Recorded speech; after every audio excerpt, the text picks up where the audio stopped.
Antes de Jesus escolher os seus 12 discípulos, nós lemos que ele gastou uma noite toda em vigília. Em Lucas capítulo 6, versículo 12 diz: Jesus saiu para o monte a fim de orar e passou a noite toda orando a Deus, antes de escolher seus 12 apóstolos. Estudiosos dizem que a noite toda significa 12 horas. Digamos, ou das 6 horas da tarde às 6 horas da manhã, ou das 7 horas da noite às 7 horas da manhã. 12 horas. Ele orou por 12 horas a fim de escolher 12 discípulos. 1 hora por pessoa. Como eram 12 homens, então ele orou por 12 horas. Não é maravilhoso saber que Jesus possivelmente orou 1 hora por cada homem? Não seria maravilhoso saber se Jesus tivesse orado pessoalmente 1 hora por você ou 1 hora por mim? É fantástico. Então, ele orou por 12 horas. Após ter orado durante 12 horas, digamos às 7 horas da manhã, ele desce do monte, chega à praia do lago da Galileia e, se as escrituras estiverem corretas, ele começa a escolher seus apóstolos. Eu fiquei muito surpreso. Para mim, era como se Jesus só tivesse escolhido os homens ao dar de cara com eles, aleatoriamente. Vocês dois, e 1, 2, 3, vocês 3, e você.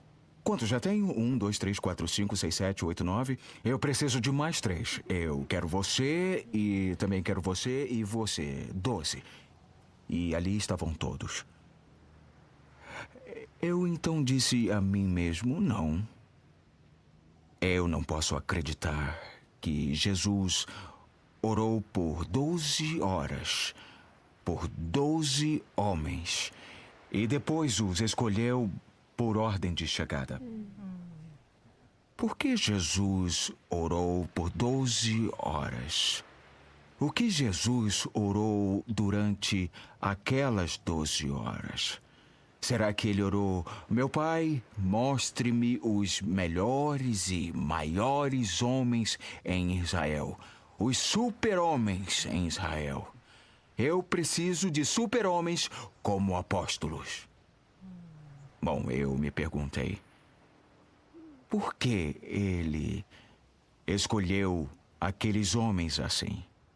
E analisando um pouco mais de perto, eu pensei comigo mesmo: deixe-me dizer, tentando não ser desrespeitoso com Jesus, eu não preciso orar por 12 horas e depois de 12 horas sair e então fazer mais escolhas assim.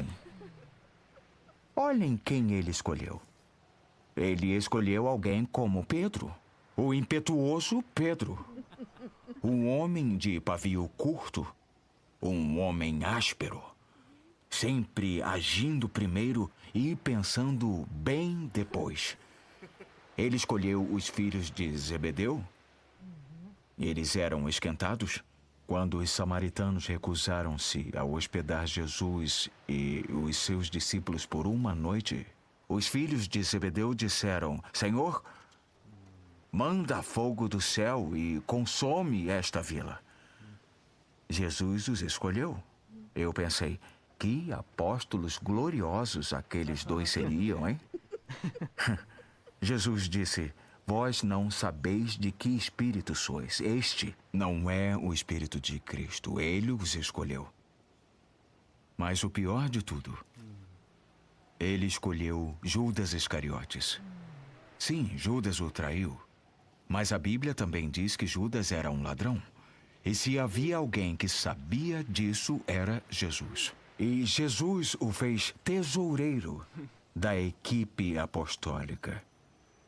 Eu quero aconselhar qualquer pastor a nunca apontar um ladrão como tesoureiro de sua igreja. Mas Jesus o fez. Então, quando percebi que Jesus havia escolhido esses homens, com todas as suas falhas, com todos os seus erros, eu disse: eu não acredito. Que ele orou por 12 horas. Senhor, mostra-me, cadê o super-homem? Porque nenhum deles era um super-homem.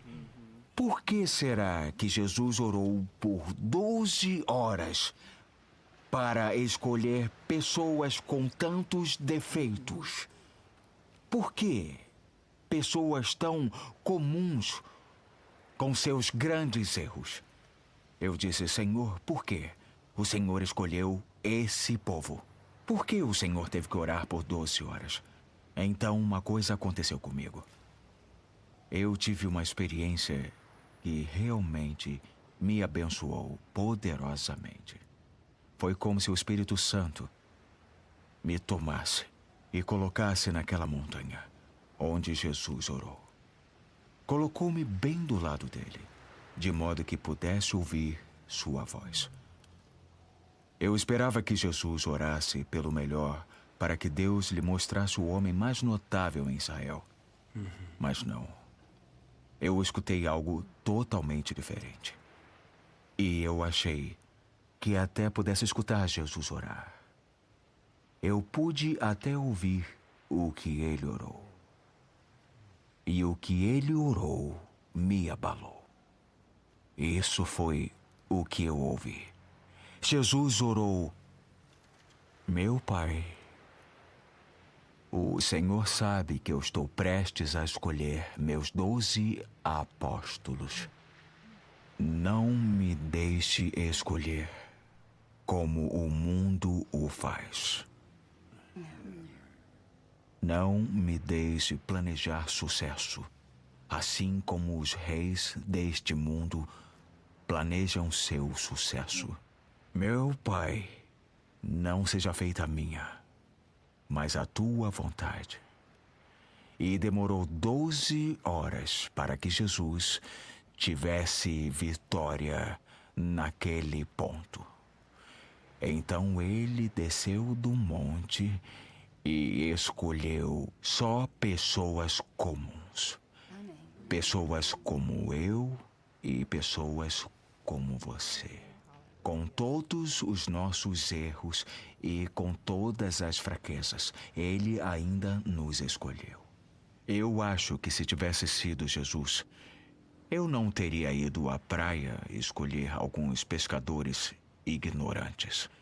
Eu acho que teria ido à Universidade de Jerusalém.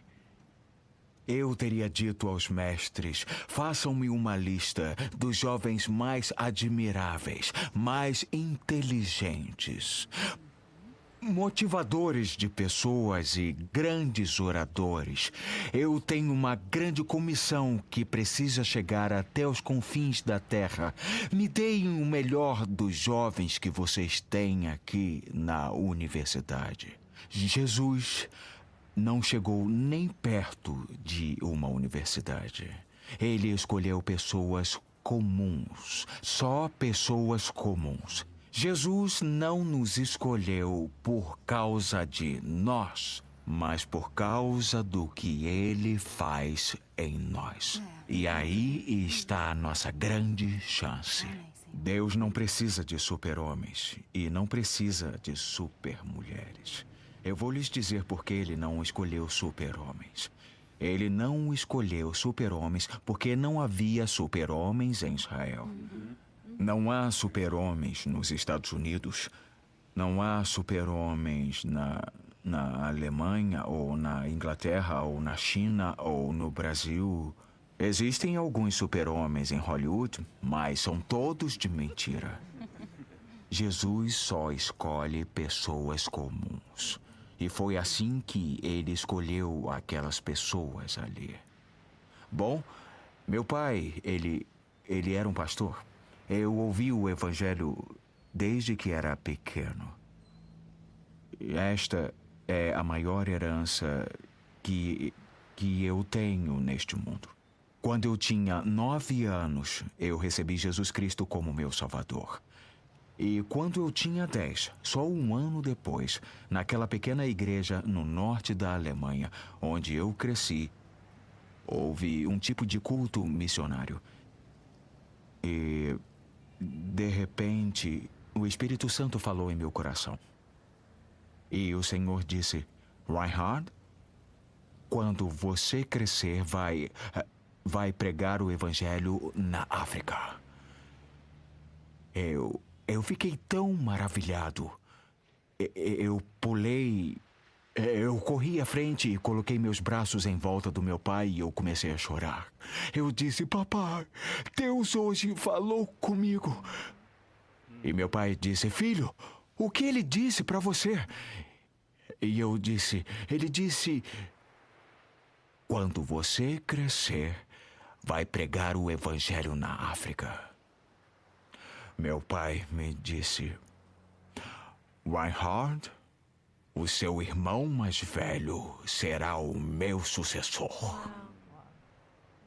Entendeu? Eu não era a escolha do meu pai. O meu pai escolheu o meu irmão mais velho porque ele era o melhor na escola em matemática. E eu era o pior. Mas nesse meio tempo eu descobri que a matemática nunca havia salvo uma vida, mas sim o Evangelho de Jesus Cristo. Podemos não ser a escolha das pessoas, mas Jesus está aqui para apontar o seu dedo para você e dizer: eu escolhi você para ir e pregar a palavra de Deus. Na Alemanha, temos um ditado que quando alguém não é bom em nada mesmo, dizemos: aquele ali é um zero à esquerda.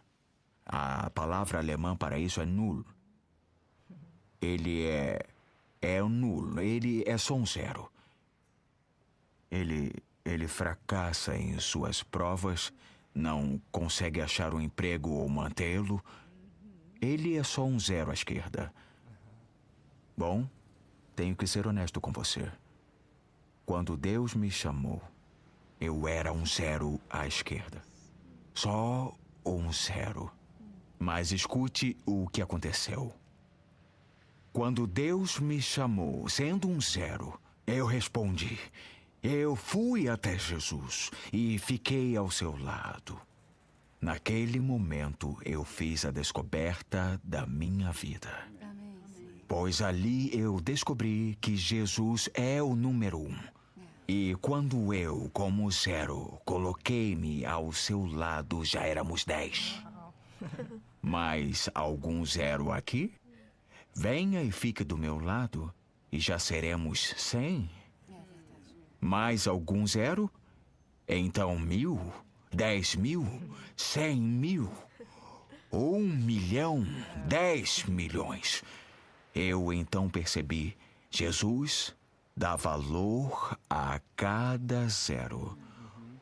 Eu não me importo de ser o último zero, porque o último zero é o mais valioso. 100 milhões é mais do que 100. Contanto que o número 1 esteja na frente, Jesus, somos todos altamente valiosos.